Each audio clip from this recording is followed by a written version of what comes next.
mund t'je nesër, jo duke u fokusuar tërësisht tek numrat, por me që e kapim tek pjesëmarrja dhe tek sa shtohen njerëzit pra nga protesta në protest.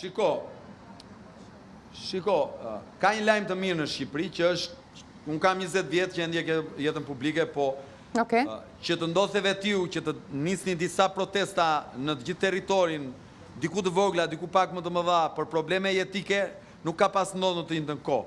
U çua në Vlorë për ujin, u çua në Durrës për përmbytjen, u çua në Dimal për mbytjen e serrave, u çua në Këshill Bashkiak në Maliq fermerët për dëmshpërblimet e dëmtimeve që kanë në bujqësi. Kjo vatër që është hap këtu, po krijon vatra të tjera dhe nuk them është merita vetëm e kësaj, po është një model që e nxit protestën. Unë nuk fokusohem te numrat. Sigurisht që do doja që nesër të kishte 20-30 mijë njerëz. Do doja.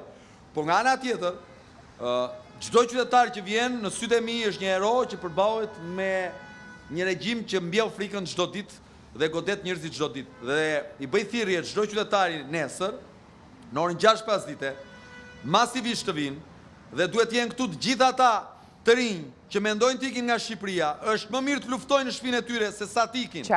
Të gjithë ata që janë dëmtuar në pronat e tyre, është koha të vinë këtu të përballen me ata që u kanë dëmtuar pronat. Të gjithë ata fermerë, të cilët janë shkatruar në bujqësinë e tyre se nuk dëmshpërblen, se nuk është parë gjendja e fatkeqësisë natyrore, të vinë këtu dhe ta shprehin indignatën e tyre duke rrëzuar atë, duke detyruar atë që ka në mjerim.